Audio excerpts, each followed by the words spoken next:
Merci Seigneur Jésus. Nous te louons, nous te rendons gloire. Reçois tout l'honneur dans le nom précieux de Jésus. Amen. Merci Seigneur. Gloire à Dieu, gloire à Dieu, gloire à Dieu. Merci Père, nous t'aimons et nous adorons ton saint nom. Dans le nom saint et précieux de Jésus, c'est une autre soirée et une autre belle session dans la présence de Dieu.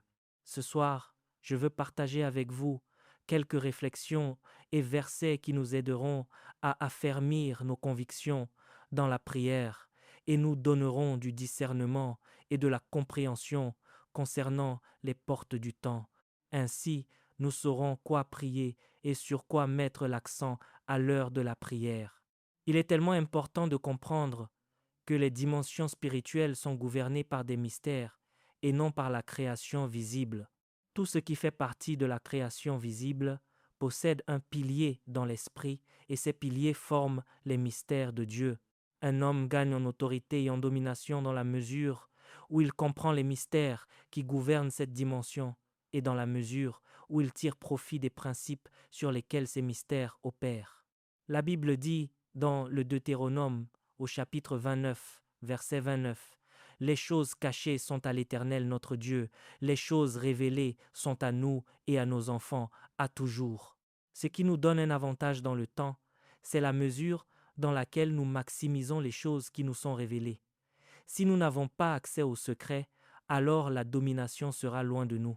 La domination est notre capacité à soumettre cette création visible à l'autorité, au gouvernement et à la volonté de Dieu.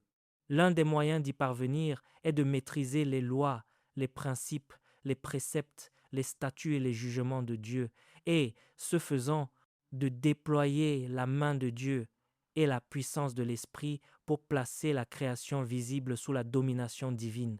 Lorsque nous nous penchons sur le sujet de la prière, celle-ci apparaît comme l'un des mystères que le Seigneur nous a donnés afin de régner sur cette dimension. Pour maximiser la prière, nous devons savoir comment prier, quand prier et où prier. Si nous ignorons ces choses, nous battrons l'air et nous ne ferons pas beaucoup de progrès.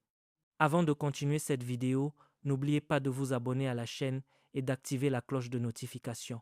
Que Dieu vous bénisse et bon visionnage. C'est pourquoi, ce soir, nous voulons examiner attentivement quand prier, car si vous savez quand prier, vous saurez exactement quoi prier à un moment précis.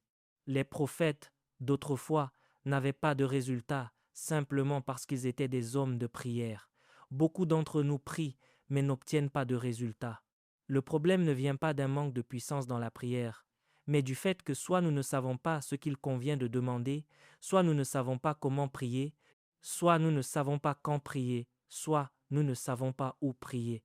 Et quand je dis où prier, je ne parle pas d'un lieu physique, mais de la capacité à entrer dans l'esprit et à prier depuis le lieu très saint. Il était nécessaire que je le précise. Ce soir, nous allons donc examiner les moments de la prière. Connaître ces moments nous aidera à savoir quelles paroles prononcer, c'est capital. Dieu ne fait pas les choses au hasard. Il agit en respectant des rendez-vous. La Bible dit dans le 2e livre des Chroniques, au chapitre 12, verset 12, que les fils d'Issachar avaient l'intelligence des temps et des saisons pour savoir ce que devait faire Israël. Cette capacité à discerner les temps et les saisons leur transmettait la grâce de savoir quoi faire. Et dès qu'ils savaient quoi faire, la Bible dit qu'ils commandaient à tous leurs frères. Un homme ne peut pas commander tant qu'il ne sait pas quoi faire, et il ne peut pas savoir quoi faire tant qu'il ne sait pas quand le faire. Les fils d'Issachar avaient l'intelligence des temps et des saisons, ils savaient ce qu'Israël devait faire, et instantanément, ils eurent la direction de leurs frères. Les temps sont primordiaux, car les esprits honorent des rendez-vous. J'essaye de rester calme, car dans ce que je veux partager avec vous aujourd'hui, la puissance ne réside pas nécessairement dans l'impartation, mais dans la pratique. La pratique nous mène à la perfection, et la perfection nous rend semblables au Christ. Il est dit qu'il a donné les uns comme apôtres, les autres comme prophètes, les autres comme évangélistes, les autres comme pasteurs et docteurs, pour le perfectionnement des saints en vue de l'œuvre du ministère. C'est par le temps de la pratique que nous parvenons tous à l'unité de la foi, à l'état d'homme fait, à la mesure de la stature parfaite du Christ. Il est essentiel que j'insiste sur ce point. La puissance de ce que je partage ce soir ne réside pas dans la hauteur d'une révélation, mais dans la pratique, dans l'engagement diligent à appliquer ces principes. Je vais m'appuyer strictement sur les Écritures. Ce seront comme des pépites, mais si vous les saisissez et les mettez en pratique, vous deviendrez un champion dans la vie et vous régnerez sur vos circonstances. Je donnerai également un autre enseignement sur les lois de la prière, afin de vous montrer les différents types de prières et les lois qui gouvernent leur fonctionnement. Mais pour ce soir, je vais traiter des moments de la prière. Jésus a dit, quand tu pries, quand tu jeûnes et quand tu fais l'aumône, il y a un quand pour chaque chose. S'il avait dit si, cela suggérerait que ce n'est pas une obligation. Mais puisqu'il dit quand, cela signifie que c'est un impératif. Il vous faut simplement connaître les moments, les horaires ou les saisons de cette activité afin de la maximiser. Dans l'Évangile selon Jean, au chapitre 5, si vous étudiez le texte jusqu'au verset 9, la Bible nous raconte qu'à un certain moment, un ange du Seigneur descendait et agitait l'eau. Beaucoup de gens à la piscine de Bethesda étaient guéris. Mais il y avait là un homme qui souffrait depuis 38 longues années et qui n'avait jamais été guéri. Quel était son problème? Ce n'était pas parce que la puissance manquait, ce n'était pas parce que la présence faisait défaut, ce n'était pas non plus parce que les eaux de l'esprit n'étaient pas agitées. Le problème de cet homme était qu'il ne connaissait pas le moment.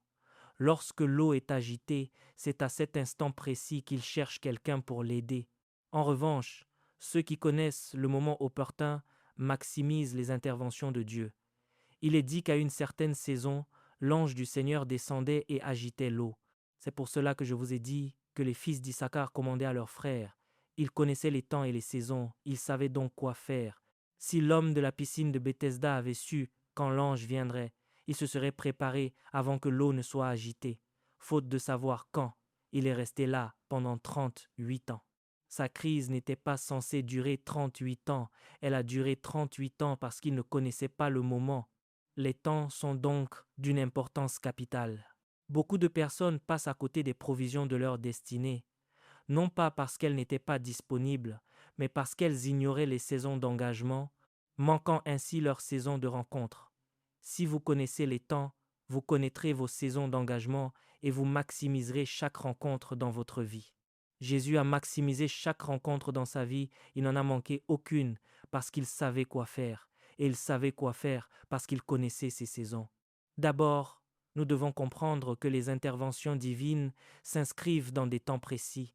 J'ai commencé un enseignement il y a quelque temps sur le protocole de la présence et j'ai expliqué que Dieu habite une lumière inaccessible selon la première épître à Timothée au chapitre 6, verset 16. Dieu ne se limite pas à l'éternité, au ciel ou à la terre. Ce que nous avons sur terre, ce sont des dimensions de Dieu qui viennent couvrir notre réalité. Dans l'Évangile selon Luc, au chapitre 1er, du verset 33 au verset 45, la Bible relate les paroles de l'ange à Marie. Le Saint-Esprit viendra sur toi et la puissance du Très-Haut te couvrira de son ombre. C'est pourquoi l'enfant qui naîtra de toi sera appelé Fils de Dieu. Ce qui est arrivé à Marie était un déploiement de l'ombre de Dieu, le Dieu qui siège dans les cieux, sur le trône divin. Celui qui vient de la porte de l'Orient comme le glorieux pour s'asseoir sur le trône, se manifeste en réalité par un déploiement de son ombre sur l'univers visible et invisible. La Bible dit que Dieu habite une lumière inaccessible. Là où Dieu siège, les 24 vieillards ne peuvent approcher, car s'ils s'y rendaient, ils cesseraient d'exister. Le niveau d'énergie de cette dimension ne peut contenir que Dieu seul. Il habite une lumière dont personne ne peut s'approcher. Il possède en lui-même l'immortalité, mais il couvre l'éternité de son ombre, et son trône y demeure. Dieu couvre également la terre de son ombre. La particularité de l'éternité par rapport à la terre est que l'éternité est une dimension où l'intensité de la présence de Dieu est absolue. En raison de cette intensité, la perception du temps disparaît. Quand vous entrez dans l'éternité, l'éclat de la gloire de Dieu est si fort que vous perdez toute conscience du temps. Malheureusement, il n'en va pas de même dans le temps présent. Moïse est monté sur le mont Sinaï, et lorsqu'il est entré dans l'éternité par la porte de Sinaï, il y est resté pendant 40 jours, ce qui lui a paru comme un instant. Ce qui s'est produit là, dépassait largement 40 jours, car Moïse a reçu le récit depuis la Genèse jusqu'à l'Apocalypse. Moïse a écrit: Au commencement, Dieu créa les cieux et la terre. La terre était informe et vide. Il y avait des ténèbres à la surface de l'abîme, et l'Esprit de Dieu se mouvait au-dessus des eaux. Dieu dit: Que la lumière soit. Moïse a pénétré les fondations du temps. Et dans le Deutéronome, au chapitre 34, Moïse dit avoir vu le Saint venir de Paran et descendre du mont Séhir avec 10 000 de ses saints, ce qui correspond à la bataille de la fin des temps, la bataille d'Armageddon, mentionnée au chapitre 19 de l'Apocalypse. En 40 jours, Moïse a traversé le temps du début à la fin. Cela s'est produit parce qu'il est entré dans une dimension où l'intensité de Dieu était si élevée que le temps s'est effacé. Je dis cela pour souligner que, dans le ciel, l'adoration est un continuum perpétuel. La Bible dit que les 4 êtres vivants adorent Dieu jour et nuit au siècle des siècles. L'adoration ne s'arrête jamais, la prière ne s'arrête jamais, la communion ne s'arrête jamais, car c'est un continuum perpétuel puisque le temps n'existe pas. Mais si vous descendez dans le temps, la situation change.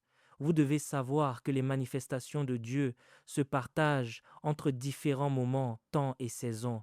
Si vous ne savez pas comment maximiser ces temps, vous passerez à côté de la manifestation de Dieu prévue dans le cadre de votre existence. Ce découpage traverse toute notre histoire, du commencement à la fin des temps.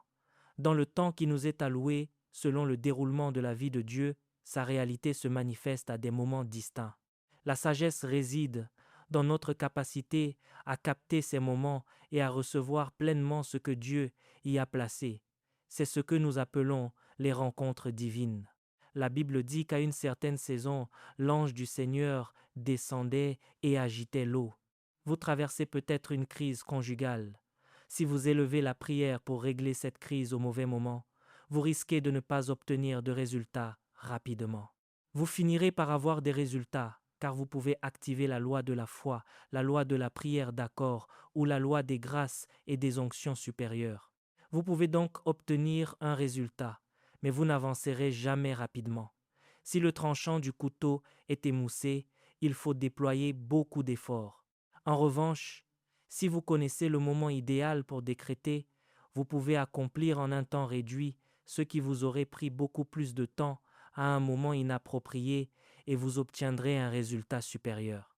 La raison en est qu'à cet instant précis, une grâce est libérée dans cette dimension et votre rôle est de la maximiser. Ce n'est pas comme quelqu'un qui sort pour recueillir l'eau de pluie alors que les nuages ne sont pas encore formés, qui laisse son seau là pendant 3 jours, et les nuages finissent par se former le 3e jour. Cette personne a fourni beaucoup d'efforts inutiles. Celui qui sait lire les nuages peut vaquer à d'autres occupations et, lorsque les nuages se rassemblent, il place son seau et reçoit l'eau de pluie en 30 minutes. Tous deux ont reçu de l'eau, mais l'un a mis 3 jours et l'autre 30 minutes. Quelle est la différence?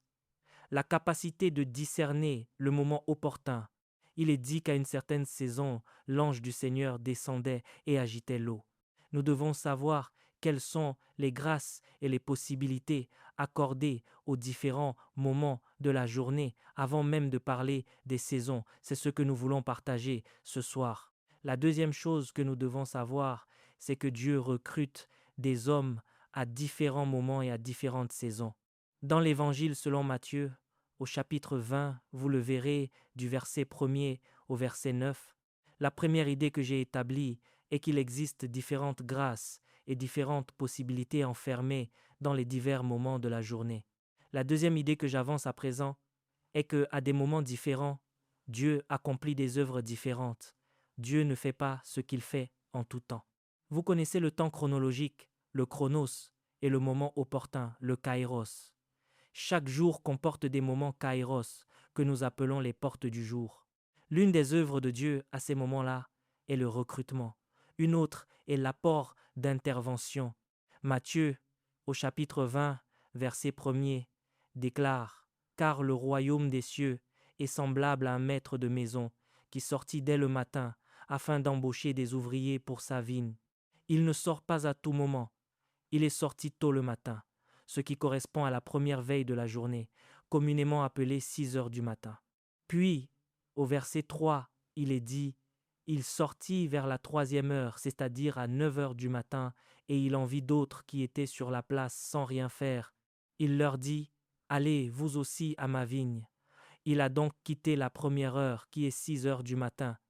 Il n'a rien fait à 8 heures. C'est à 9 heures qu'il est ressorti pour embaucher. Quelle est la différence? Pourquoi n'ont-ils pas recruté d'hommes entre 7 et 8 heures? Pourquoi y sont-ils allés à 9 heures? C'est parce que 6 heures et 9 heures sont des portes dans l'esprit. Ce sont des moments précis. Vous pouvez essayer de recruter à 7 ou 8 heures, mais il ne vous est permis de le faire qu'à 6 heures et à 9 heures. En poursuivant la lecture jusqu'au verset 5, 6 et 7, on voit qu'il est sorti de nouveau vers la 6e heure, soit midi, et vers la 9e heure, soit 15 heures, et qu'il a fait de même. Il a donc recruté à 6 heures, à 9 heures, à midi et à 15 heures. Qu'est-ce qui s'est passé à 7 heures et 8 heures? Quand n'est-il de 10 heures et 11 heures et de 13 heures et 14 heures? Ce ne sont pas des portes spirituelles pour le recrutement. Imaginez que vous travaillez avec cet homme pour embaucher des ouvriers, que vous dormiez à 6 heures et que vous vous réveillez à 7 heures. Vous allez devoir peiner pendant 3 heures avant le prochain recrutement. Un homme sage se réveillera à 6 heures et commencera à recruter. On se demandera alors comment il fait pour aller si vite. La différence réside dans le discernement des temps et des saisons. C'est la raison pour laquelle vous voyez quelqu'un accomplir une action et obtenir des résultats alors que vous faites exactement la même chose et échouez. Vous vous demandez alors, j'ai fait tout ce qu'il a fait, pourquoi n'ai-je pas obtenu le même résultat? Parfois la seule différence est le moment. Cette personne a agi à l'instant propice, tandis que vous avez agi en dehors de cet instant. Vos résultats seront donc différents. Le maître recrute à 6 heures, à 9 heures, à midi et à 15 heures. Si vous sortez à 7 ou 8 heures, vous n'aurez aucun résultat. Sortez à 10 ou 11 heures, vous n'aurez aucun résultat. Sortez à 13 ou 14 heures et vous n'aurez aucun résultat non plus. C'est pourquoi la prière devient extrêmement efficace lorsque nous comprenons les portes du temps. La première porte du temps est la première heure du matin. Quelle est la grâce allouée à cette première heure du matin? Dans l'Évangile selon Marc, au chapitre 1er, verset 35, il est montré que Jésus priait souvent, mais qu'il y avait des moments spécifiques où il élevait ce type de prière particulier, appelé l'heure de la communion. Un homme qui ne communie pas avec Dieu à la première heure du matin peut ne pas connaître Dieu, ou du moins, s'il y parvient, cela lui prendra beaucoup de temps. Dans Marc, au chapitre 1er, verset 35, il est dit « Vers le matin, pendant qu'il faisait encore très sombre, il se leva et sortit pour aller dans un lieu désert où il pria. » Quel était ce type de prière? La prière de communion. Dans la Genèse, au chapitre 3, verset 8, se trouve la clé de cette réalité. Vous ne comprenez peut-être pas pourquoi certaines personnes saisissent si bien Dieu, alors que d'autres se demandent pourquoi connaissant-ils Dieu et pas moi. La différence réside dans le moment où vous initiez votre démarche. Le texte dit « Alors ils entendirent la voix de l'Éternel Dieu, qui parcourait le jardin vers le soir, ou à la fraîcheur du jour, et l'homme et sa femme se cachèrent loin de la face de l'Éternel Dieu, au milieu des arbres du jardin. » Qu'est-ce que cela signifie? Aux premières heures du matin, la dimension de Dieu qui vient à vous est la présence même de Dieu, et ce qu'il vient faire, c'est communier. Son intention est le partage, la communion, la koinonia. C'est dans cette communion que Dieu est connu de manière expérientielle. Ils entendirent la voix de l'Éternel Dieu qui parcourait le jardin à la fraîcheur du jour. La voix de Dieu n'est pas seulement venue pour être entendue, elle est venue pour communier. En effet, lorsque Adam s'est caché, il entendait encore Dieu. La voix ne vient pas simplement pour raisonner, elle vient pour établir une relation intime. C'est le moment où l'homme s'unit au divin et devient semblable à Dieu. Beaucoup de gens ne maximisent pas la porte de 6 heures du matin, et c'est pourquoi Dieu leur semble si lointain. Ils se demandent pourquoi ils ne parviennent pas à le connaître. C'est tôt le matin, à la fraîcheur du jour, que Jésus se rendait dans un lieu désert pour y prier. Dans l'Évangile selon Matthieu, au chapitre 17, versets 2 et 3, la Bible rapporte un événement similaire. 6 jours après, Jésus prit avec lui Pierre, Jacques et Jean, son frère, et les conduisit à l'écart sur une haute montagne. Il fut transfiguré devant eux, son visage resplendit comme le soleil, et ses vêtements devinrent blancs comme la lumière. C'était là que Jésus vivait sa communion, là où il s'unissait à Dieu. Cette fois-ci, il les a emmenés pour qu'ils voient. Comment savoir que cela se passait le matin? Marc au chapitre 1er, verset 35, nous indique qu'il se levait généralement de grand matin pour prier avant d'aller exercer son ministère auprès des malades.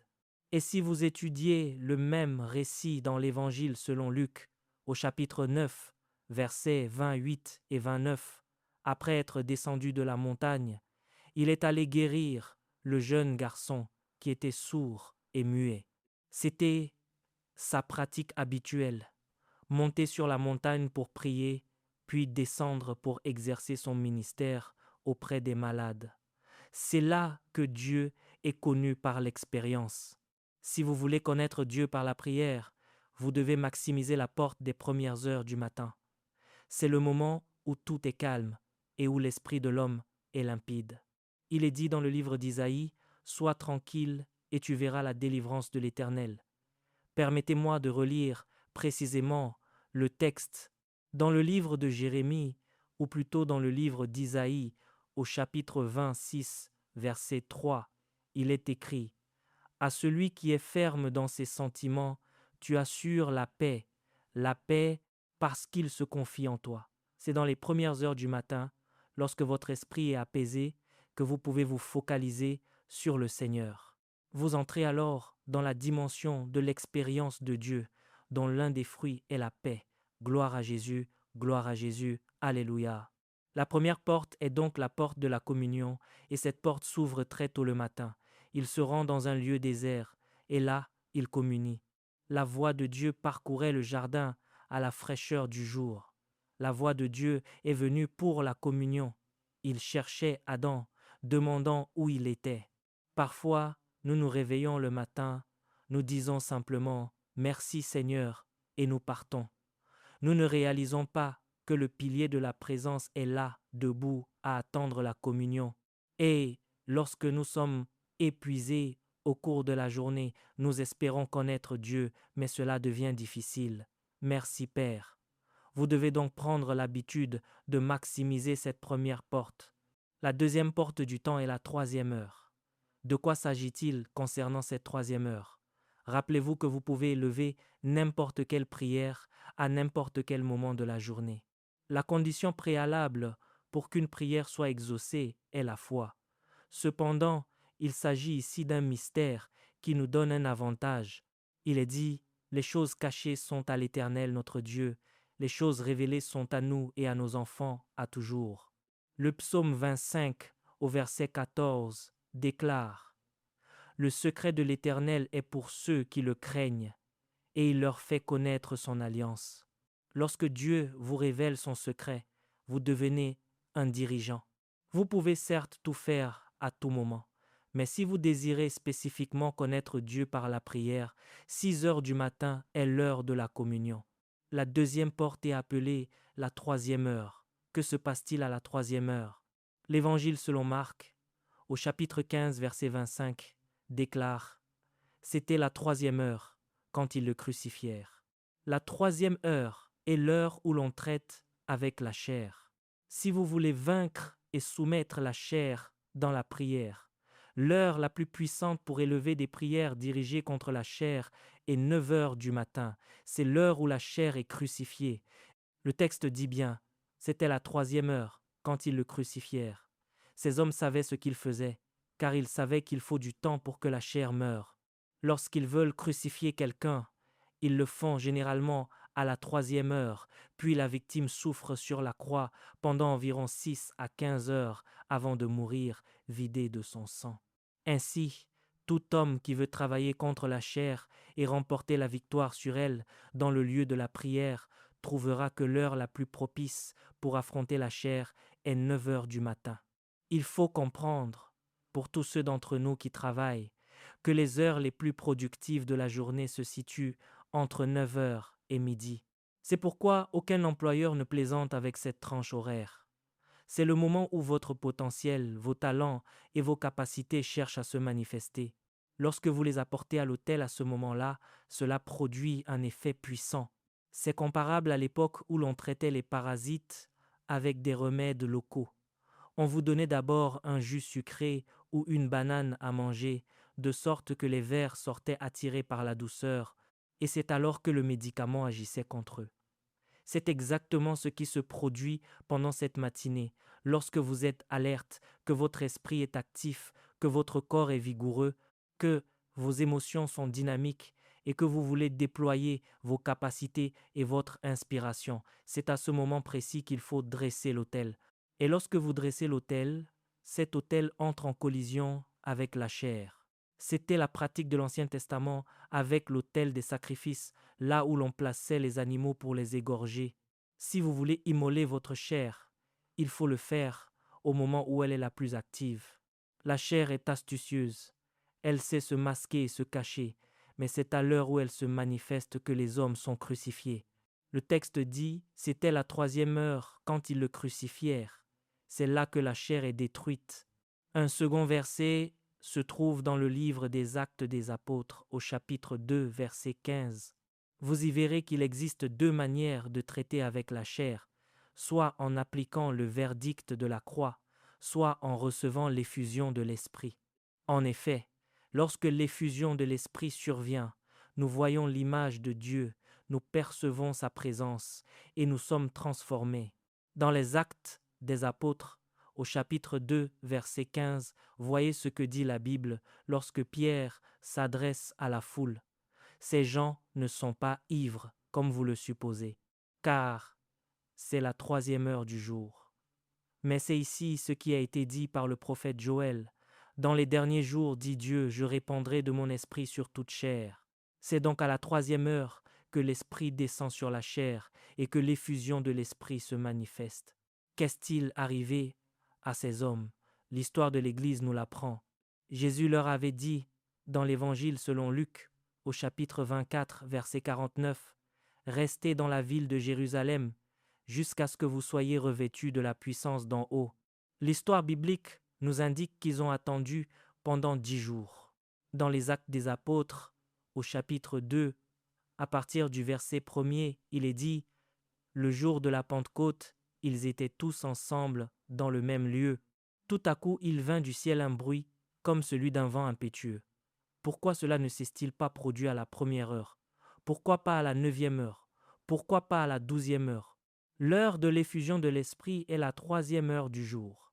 La première chose que fait cette effusion, c'est de dompter la chair. Et une fois la chair domptée, la seconde chose se produit. Elle vous donne de la puissance. C'est pourquoi il est dit que des langues séparées, comme de feu, se posèrent sur eux. Des capacités se manifestèrent alors, et ils commencèrent à parler en d'autres langues et à prophétiser. C'est là que le ministère a débuté, et ils sont sortis pour conquérir leur monde. La 3e heure est l'heure du revêtement de puissance. C'est d'abord l'heure où l'on traite avec la chair, ensuite c'est l'heure de l'effusion de l'esprit, et enfin c'est l'heure du revêtement de puissance spirituelle. Si vous désirez recevoir une puissance spirituelle, focalisez-vous sur le Seigneur à cette heure-là. Les portes de votre âme sont alors ouvertes et Dieu peut se répandre en vous. Je vous le dis, ce ne sont pas des coïncidences. Le Saint-Esprit n'est pas venu à la 3e heure par hasard. Il est dit qu'à un certain moment, l'ange du Seigneur descendait dans les eaux et les agitait. Tout ce que Dieu fait est alloué à des temps et à des saisons. Si vous voulez dompter la chair à une heure précise, Si vous voulez être rempli de l'Esprit ou si vous voulez activer le revêtement de puissance spirituelle, faites-le à la 3e heure. Ce sont des mystères que vous devez ajouter à votre arsenal spirituel. Je ne dis pas qu'il s'agit du seul avantage spirituel dont nous disposons, je vous indique simplement qu'il s'agit d'un mystère accessible, et c'est par les mystères que nous régnons. Ne remarquez-vous pas que la plupart des charges que vous accumulez au cours de la journée, vers la fin de celle-ci, prennent racine entre 9 heures et midi? C'est là que vous absorbez l'essentiel, y compris votre épuisement, à travers le travail fourni entre 9 heures et midi. C'est ainsi que nous tirons parti des temps. Merci Père. Est-ce que quelqu'un saisit cette vérité? Est-ce que quelqu'un est en train d'apprendre? La grâce pour la communion et pour connaître Dieu est libérée aux premières heures du matin. La grâce pour dompter la chair et recevoir le revêtement de puissance spirituelle est libérée à la porte de la 3e heure. Vient ensuite la 6e heure. La première caractéristique de la 6e heure est qu'elle est l'heure du salut des âmes. Dans l'Évangile selon Luc, au chapitre 23, verset 43, Jésus s'adresse à l'un des malfaiteurs crucifiés avec lui. Il ne restait pas inactif. Il lui dit « En vérité, je te le dis, aujourd'hui tu seras avec moi dans le paradis. » C'est l'heure du salut des âmes. Après qu'il eut souffert sur la croix à midi, Jésus commença à intercéder et sa première action fut de sauver ce voleur. Dans l'Évangile selon Jean, au chapitre 4, du verset 3 au verset 6, il est dit « Il quitta la Judée et retourna en Galilée, comme il fallait qu'il passât par la Samarie. » Le texte ne dit pas qu'il pouvait y passer, mais qu'il le fallait, car le salut des âmes vous pousse à agir et ordonne vos pas. Seul un chrétien qui n'a pas grandi dans les profondeurs de l'esprit considère le salut des âmes comme une option. Pour nous qui sommes des fils, c'est une nécessité impérative. Il est écrit qu'il fallait qu'il passât par la Samarie. Il arriva donc dans une ville de Samarie nommée Sichar, près du reste de terre que Jacob avait donné à Joseph, son fils. Or, le puits de Jacob s'y trouvait. Jésus, fatigué de son voyage, s'assit donc au bord du puits. C'était environ la 6e heure. Pourquoi pensez-vous que ces hommes ont mis l'accent sur ce détail? C'était environ la 6e heure, et il était fatigué et épuisé par la marche. C'est alors qu'une femme de Samarie vint pour puiser de l'eau. Jésus lui dit « Donne-moi à boire ». Au moment où cet échange a commencé, il était environ la 6e heure, l'heure où la grâce pour le salut des âmes est intensifiée. Remarquez-vous que, la plupart du temps, les gens prennent une pause dans leur travail entre midi et 14 heures. C'est une heure où ils ont besoin d'un moment de respiration. Or, la Bible dit que les temps de rafraîchissement viennent de la présence du Père. La plus grande bouffée d'oxygène ne réside pas dans le shawarma ou la crème glacée que vous prenez pendant votre pause. La plus grande respiration se trouve dans la parole de vie après laquelle soupirent les âmes des hommes.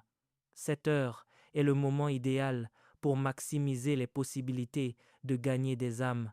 Si vous voulez essayer, tentez l'expérience et vous serez ébloui. Cette porte possède une dynamique particulière pour le salut des âmes. Le temps me manque, je veux simplement vous laisser cette pépite. Ainsi, lorsque vous priez à 6 heures du matin, vous pouvez traiter n'importe quel sujet par la foi et par le Saint-Esprit, car il apporte la paix à votre cœur.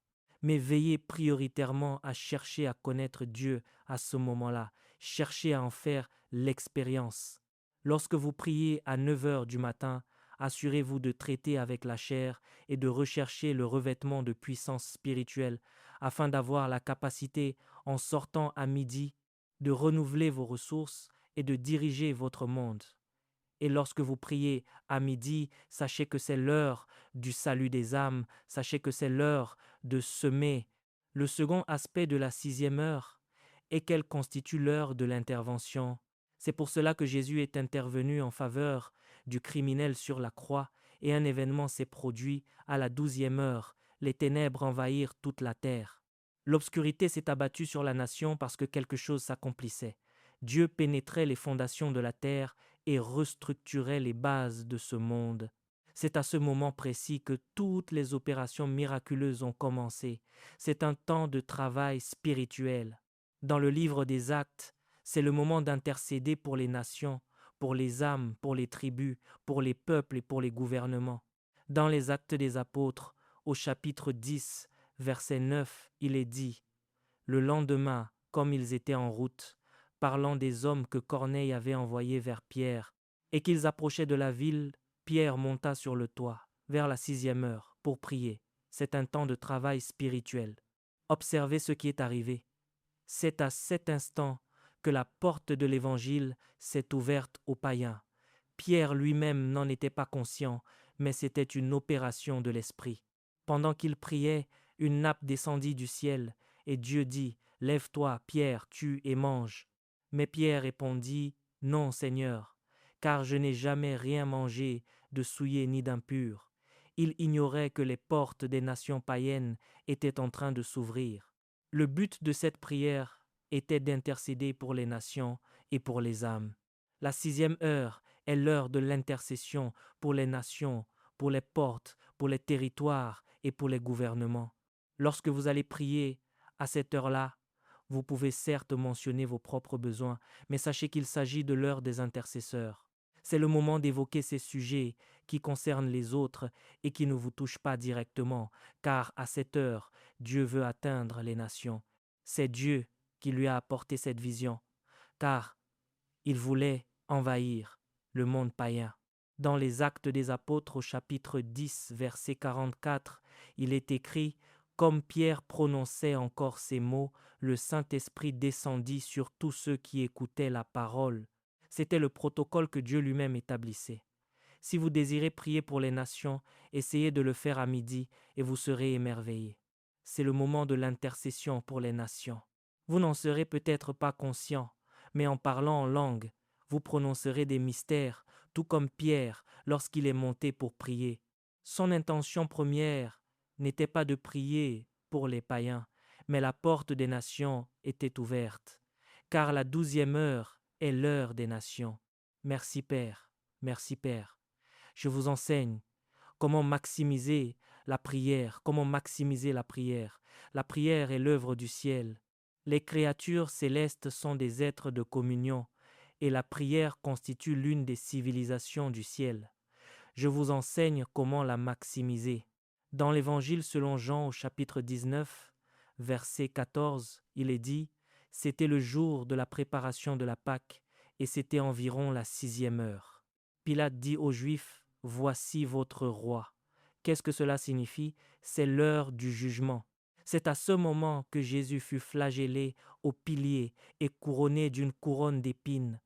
Dans quel but? C'est alors que Dieu a activé son jugement pour les nations. Ainsi, tout homme qui maximise cette heure peut attirer les interventions de Dieu sur une nation.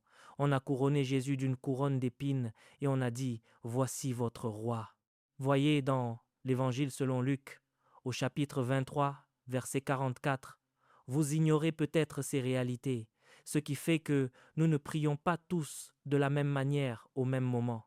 Il était environ la 6e heure, et il y eut des ténèbres sur toute la terre jusqu'à la 9e heure. La terre traversait une distorsion spirituelle, la vengeance de Dieu contre l'iniquité et les ténèbres sur les fondations de la terre s'exécutaient, des événements majeurs s'accomplissaient. C'est à ce moment précis qu'il a accepté la couronne afin d'absorber ce jugement. Cette heure est donc l'heure du jugement, l'heure où la colère et la vengeance de Dieu se manifestent. Si quelque chose s'oppose au peuple de Dieu, c'est le moment d'élever une intercession et de proclamer des décrets en disant que le jugement soit rendu en faveur des justes. Car c'est à cette heure que Jésus a porté la couronne, c'est à cette heure que la colère de Dieu a frappé la terre et qu'elle est retombée entièrement sur le Christ. Vous pouvez faire des déclarations à cet instant. Dans l'Évangile selon Marc, au chapitre 15, verset 33, rappelez-vous que tout ce que je partage avec vous est destiné à être mis en pratique. Quand la 6e heure fut venue, il y eut des ténèbres sur toute la terre jusqu'à la 9e heure. C'est le moment où Dieu déploie sa sainte colère contre la méchanceté, contre le péché et contre le mal. Si vous voulez décréter pour les nations afin que les ténèbres se dissipent, vous pouvez solliciter la justice de Dieu à ce moment-là. Voilà pourquoi la 6e heure est une heure d'intercession. La porte de temps suivante est la 9e heure. Merci Seigneur Jésus, merci Seigneur Jésus. La 9e heure est l'heure de la miséricorde, c'est l'heure de la miséricorde. Dans les Actes des Apôtres, au chapitre 3, à partir du verset 1er, cette heure est également appelée l'heure de la prière. Il est dit, Pierre et Jean montaient ensemble au temple, à l'heure de la prière. C'était la 9e heure. Que s'est-il passé à cette 9e heure? Du verset 3 au verset 6, ils rencontrèrent l'homme boiteux assis à la porte du temple. Cet homme, voyant Pierre et Jean qui allaient y entrer, leur demanda l'aumône. Pierre, de même que Jean, fixa les yeux sur lui et dit « Regarde-nous ». Et il les regardait attentivement, s'attendant à recevoir d'eux quelque chose. Alors Pierre lui dit « Je n'ai ni argent ni or, mais ce que j'ai, je te le donne. Au nom de Jésus-Christ de Nazareth, lève-toi et marche. » Si vous désirez recevoir quoi que ce soit de la part de Dieu, c'est le moment de provoquer une intervention. C'est l'heure de la miséricorde. Rappelez-vous que Pierre ne priait généralement pas pour les malades avant de sortir du temple. Dans les Actes des Apôtres, au chapitre 5, verset 15, il est dit qu'on apportait les malades dans les rues et qu'on les plaçait sur des lits et des couchettes, afin que, lorsque Pierre passerait, son ombre au moins couvrît quelqu'un d'eux et qu'ils fussent guéris. Pierre priait donc habituellement pour les malades, après la prière, mais il connaissait la portée de l'heure de la miséricorde. C'est pourquoi on l'appelle l'heure du sacrifice du soir, le moment où les offrandes sont élevées vers Dieu pour solliciter sa miséricorde. Il est dit dans le psaume 141, verset 2, que l'élévation de mes mains soit comme l'offrande du soir. C'est le moment où les offrandes montent vers Dieu, car c'est à cet instant que la miséricorde se manifeste. Beaucoup de personnes ont commis des erreurs ou traversent des combats spirituels qui les dépassent, mais elles ignorent l'heure de la miséricorde et elles ne savent pas quand élever la prière d'intervention. Votre famille est sur le point de se déchirer, une autre femme est sur le point de vous prendre votre mari, et vous n'avez peut-être pas la force de lutter. Pourtant, il existe une heure, appelée l'heure de la miséricorde, où vous pouvez vous présenter devant le Seigneur, élever les mains et dire « Seigneur, fais miséricorde. Seigneur, pose ton regard sur moi. Que vont devenir mes enfants? Seigneur, regarde-moi, je n'ai ni force, ni endurance, je n'ai aucune défense contre cette situation. Mais il existe une réalité appelée la miséricorde. La Bible déclare que la miséricorde triomphe du jugement, et c'est à ce moment de la journée que la miséricorde est accordée. Pourtant, combien de personnes en tirent profit? Quand vous leur dites de prier à 15 heures, elles répondent qu'elles ne peuvent pas parce qu'elles sont au travail. Personne ne vous demande de prier à haute voix. La Bible dit que Anne se rendit au temple et que lorsqu'elle priait, elle ne faisait que remuer les lèvres.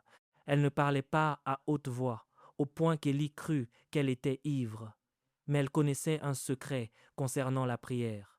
Il existe une prière qui touche directement le cœur du Père, c'est la prière de miséricorde. Lorsque vous vous levez à cette heure-là, vous pleurez simplement, et tandis que vous pleurez, les cieux s'ouvrent et l'intercession produit une intervention. L'heure de la miséricorde est 15 heures. Beaucoup ignorent ce moment et le gaspillent. Cette prière que vous élevez à midi, en espérant que Dieu apporte une intervention, c'est le moment où Dieu regarde les nations. Puis, quand vient le moment où Dieu examine votre affliction, vous ne savez pas quoi dire car vous êtes occupé à 15 heures. Le texte dit que l'homme les regardait s'attendant à recevoir quelque chose, et il reçut effectivement quelque chose. Il reçut véritablement une réponse. L'heure de la miséricorde. Dans l'Évangile selon Marc, au chapitre 15, verset 34, l'heure de la miséricorde est révélée. Merci, Seigneur Jésus. Si vous savez qu'en prier, vous obtiendrez des réponses qui dépassent votre niveau de foi. Et à la 9e heure, Jésus cria d'une voix forte, « Éloi, Éloi, lama sabachthani », ce qui se traduit par « Mon Dieu, pourquoi m'as-tu abandonné » Dieu avait tourné le dos à Jésus. Rappelez-vous que les ténèbres avaient commencé à midi. Jésus n'a pas crié alors. C'est à 15 heures, à l'heure de la miséricorde, qu'il a crié « Seigneur, pourquoi m'as-tu abandonné? Pourquoi a-t-il attendu cet instant? Pourquoi n'a-t-il pas crié à 13 heures ou à 14 heures? C'est parce qu'il savait que le cœur du Père est un cœur de miséricorde. Éloi, pourquoi m'as-tu abandonné? Il savait qu'à cette heure précise, une dimension appelée la miséricorde est pleinement active. Vous avez peut-être un passé difficile et en entrant dans la dimension de Sion, vous ne parvenez pas à vous élever et à accomplir votre appel. C'est à 15 heures, à l'heure de la miséricorde, qu'il faut crier « Seigneur, tu sais que depuis l'âge de 15 ans, j'ai suivi des chemins de perdition, j'ai vécu ainsi pendant 6 ans. Aujourd'hui, mes pensées et mes désirs me ramènent sans cesse vers ce passé, je n'arrive pas à m'arrêter. Éloé, Éloé, fais-moi miséricorde. » Quelque chose peut alors se produire et vos pensées seront transformées. C'est ce que connaissait le psalmiste. Rappelez-vous que la Bible parle des grâces sacrées de David. Pendant 38 ans, la Shekinah est restée accessible. Le souverain sacrificateur n'était pas le seul à y avoir accès. Elle était ouverte à tous en raison des grâces sacrées de David. David connaissait sur la miséricorde des réalités que personne d'autre ne saisissait, et c'est David qui a écrit « Il restaure mon âme ». Vous avez peut-être un lourd passé avant d'entrer dans le royaume. Vos pensées sont peut-être tournées vers le mal, mais il existe une heure de miséricorde où vous pouvez invoquer Dieu et une transformation radicale peut s'opérer. La situation peut être totalement renversée, non par la puissance ni par la force, mais par l'Esprit du Dieu vivant, grâce à cette démarche spirituelle. C'est le moment où les hommes crient. Beaucoup de personnes pleurent alors qu'elles devraient combattre, et beaucoup pleurent alors qu'elles devraient communier. On ne se réveille pas à 6 heures du matin pour pleurer devant Dieu en demandant miséricorde. On ne se réveille pas à 9 heures pour pleurer devant Dieu en demandant miséricorde. Il existe un temps précis, appelé l'heure de l'offrande du soir. Ces hommes comprenaient cela. Ils se présentaient devant l'Éternel et se prosternaient devant lui, et Dieu venait à leur rencontre. Jésus a dit, « Si tu connaissais le don de Dieu, et qui est celui qui te dit, donne-moi à boire, tu lui aurais toi-même demandé à boire, et il t'aurait donné de l'eau vive. Ce que vous pensez que Dieu vous réclame, c'est vous qui devriez le lui demander, car il est disposé à donner bien au-delà de ce que vous pouvez penser ou demander. » Il est dit dans l'Épître aux Éphésiens au chapitre 3 verset 20, « À celui qui peut faire, par la puissance qui agit en nous, infiniment au-delà de tout ce que nous demandons ou pensons. » Dieu veut agir au-delà de votre foi, mais il existe des mystères qui déclenchent cette action. L'heure de la miséricorde est un moment privilégié, et les hommes sages savent comment fléchir le cœur de Dieu à cet instant. Ce sont les portes du jour, données pour que les hommes ouvrent les yeux. Il est dit, « Les choses cachées sont à l'Éternel notre Dieu, les choses révélées sont à nous et à nos enfants à toujours. Le secret de l'Éternel est pour ceux qui le craignent, et il leur fait connaître son alliance. » Nous sommes les serviteurs de Dieu, c'est pourquoi nous sommes devenus les dispensateurs des mystères de Christ. Les dirigeants de cette dimension sont les gardiens des mystères. Il est rapporté que Daniel priait 3 fois par jour, le visage tourné vers Jérusalem. À quel moment pensez-vous que Daniel priait? Daniel priait à 6 heures, Daniel priait à 9 heures, Daniel priait à midi et Daniel priait à 15 heures. À 9 heures, Daniel priait pour dompter la chair, et c'est pourquoi Daniel n'a pas pu être contaminé par Babylone. Vous ignorez ce qu'est Babylone. Babylone n'est pas l'Égypte. L'Égypte vous retient captif quand vous ne connaissez pas encore Dieu, faisant de vous un pécheur sans force. Par la suite, Jéricho vous empêche d'entrer dans votre terre promise. Babylone, quant à elle, attend que vous soyez installés dans votre terre promise pour venir vous en déraciner. Babylone vous laissera devenir un apôtre ou un prophète avant de provoquer votre chute. Ainsi, la seule manière de survivre à Babylone est de savoir comment surmonter la chair. Ainsi, Daniel a prié 3 fois. Le premier moment de prière sert à traiter avec la chair. Le deuxième moment de prière était destiné à intercéder pour la nation. Il est dit dans le livre de Daniel, au chapitre 9, verset 2, « Moi, Daniel, je vis par les livres. » Il a compris que le temps de la captivité était révolu. Alors, il s'est appliqué à chercher le Seigneur, il s'est couvert d'un sac et de cendres, et il a commencé à jeûner. Il savait qu'il y avait une heure pour apporter la délivrance à Jacob. C'est pourquoi il a prié à midi. Daniel connaissait également les cycles de la miséricorde.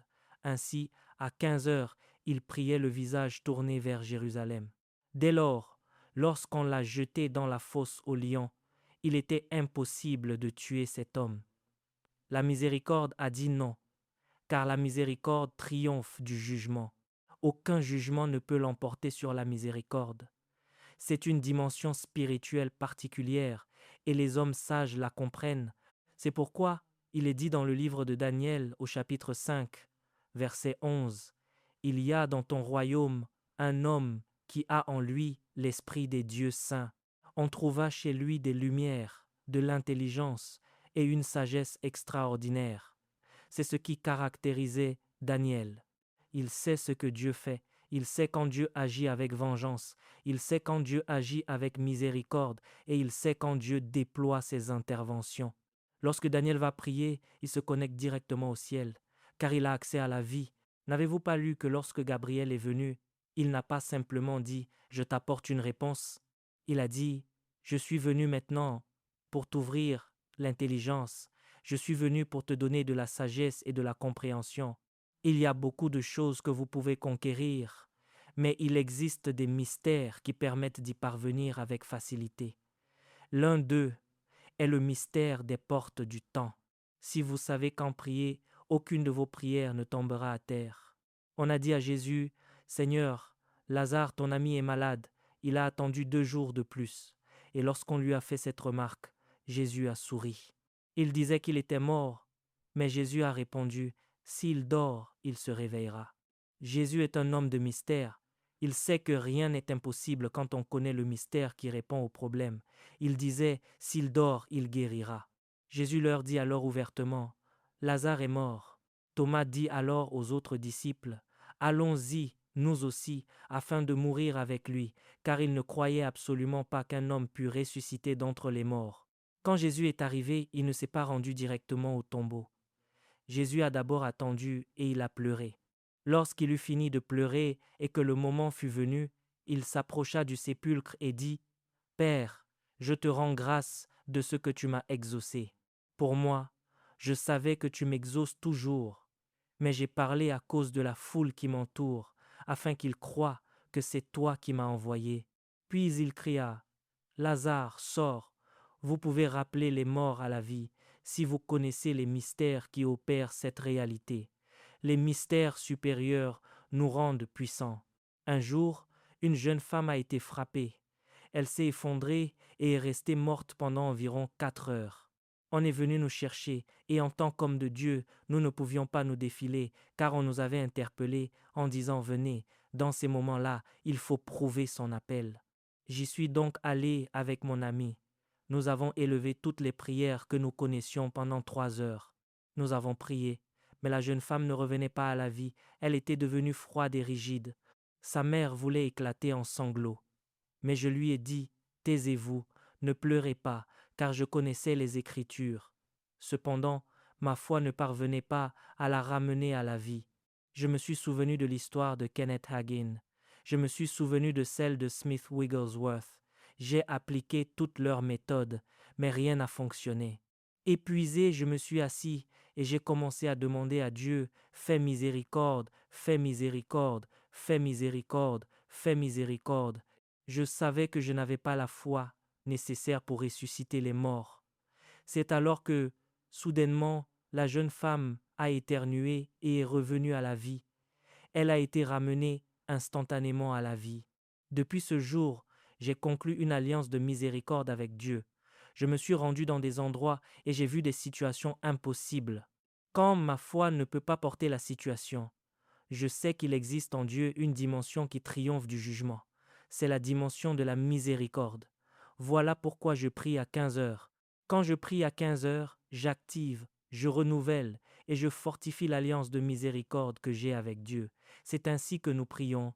C'est un mystère, appelé le mystère de la miséricorde. Le temps nous manque. Allez-y, priez en langue pendant 1 minute. Élevons nos prières en langue. Laissez-moi fléchir le cœur de Dieu afin d'avoir l'opportunité de terminer ce message, car je m'apprête à entrer dans des eaux plus profondes. Je vais aborder des questions d'alliance, de combat spirituel, de jugement et de décret législatif. Je vais parler de mystères profonds, prier en langue pendant 1 minute. Certains d'entre vous pensent qu'il ne s'agit que d'un exercice intellectuel, mais l'Esprit est en train de pénétrer en vous. À partir de 15 heures, certains d'entre vous commenceront à entendre des sons célestes, car les anges de la miséricorde commenceront à exercer leur ministère auprès de vous. À 6 heures du matin, ce dont certains ont besoin, c'est de la connaissance de Dieu. Les anges qui se tiennent devant l'Éternel Dieu commenceront à vous apporter des sons célestes. Vous constaterez qu'à 6 heures du matin, vous vous réveillerez naturellement. Même si vous vous êtes endormi à 3 heures, vous vous réveillerez parce que quelque chose aura été activé dans votre vie. Pour d'autres, c'est à midi que ces inspirations viendront à vous, car c'est une heure précise. C'est l'heure des mystères des veilles du temps. C'est ce qui arrivait à ceux qui dirigeaient Israël. Je priais dans la maison de mon ami à 15 heures, et soudain j'ai vu un aigle. Cet aigle était plus grand qu'un bâtiment. Je me suis vu suspendu aux ailes de cet aigle, et l'aigle déployait ses ailes, bondissant d'un état à un autre, d'une nation à une autre. Je me suis réveillé, et j'ai demandé « Qu'est-ce que cela signifie ?» Le Seigneur m'a répondu « C'est le mystère de la vitesse spirituelle attachée à ton ministère. Là où d'autres mettront 10 ans, je le ferai en 1 semaine. C'est un mystère. » De la même manière que la main de Dieu est venue sur Élie et qu'il a devancé les chars d'Achab, il y a un mystère dans ma vie, c'est le mystère de la vitesse. C'est une alliance appelée la miséricorde. Pour moi, 15 heures est donc une heure hautement stratégique. Tu es puissant sur ton trône. Merci, Père. Conduis-moi dans le lieu saint. Laisse-moi voir ton visage et ta gloire, Seigneur. Laisse-moi te connaître plus que je ne t'ai connu, Seigneur. Merci, Seigneur.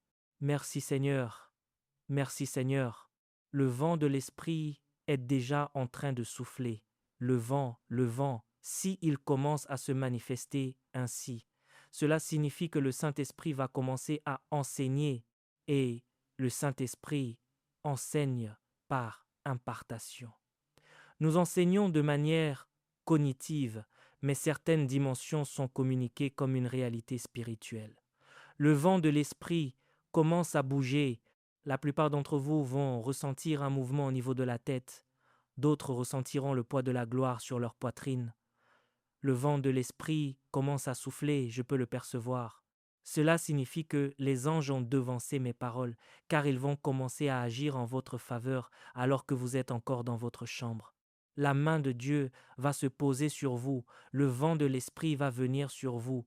En tant que dépositaire des oracles de Dieu, je déclare que l'impartation de l'Esprit commence maintenant.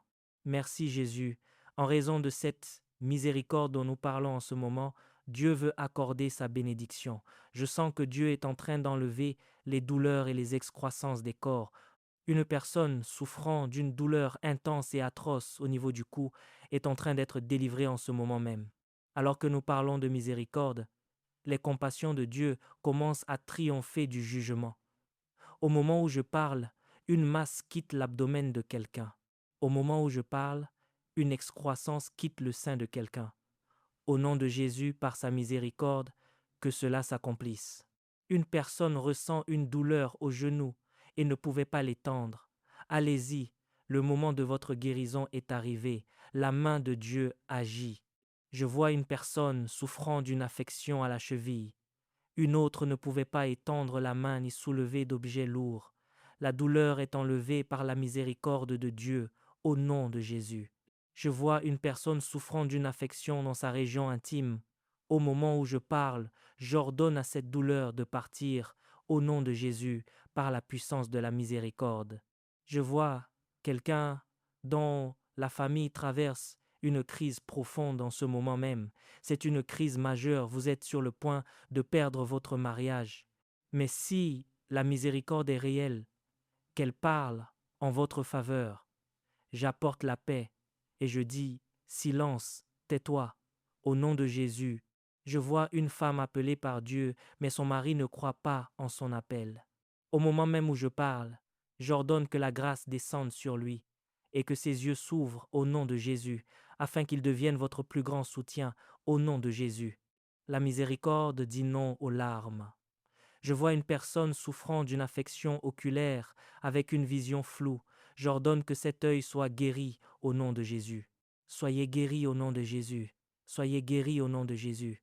Quelqu'un ressent une douleur sous le pied et ne pouvait pas poser le pied par terre. La douleur a disparu maintenant au nom de Jésus. Une personne présente les symptômes de la maladie du coronavirus. Au moment où je parle, j'ordonne à tous ces symptômes de disparaître au nom de Jésus. Oh merci Seigneur, merci Seigneur. Les anges de la guérison exercent leur ministère auprès de vous. Écoutez, cela dépasse ce qui se passe dans cette salle. Je vois des anges agir au sein des familles. Je vois une femme ici qui fait confiance à Dieu pour la guérison de son père. Il s'agit d'un problème abdominal, comme si un organe était touché, peut-être les reins ou autre chose. Au moment où je parle, la main de Dieu se pose sur lui et toute affection liée à son état est brisée. Je vois une personne intercéder pour son père qui souffre d'hypertension artérielle. J'ordonne sa guérison au nom de Jésus. Je vois quelqu'un avec une douleur à la poitrine. J'ordonne à cette douleur de partir au nom de Jésus. Tout esprit d'infirmité, je vous ordonne de sortir de ces corps au nom de Jésus.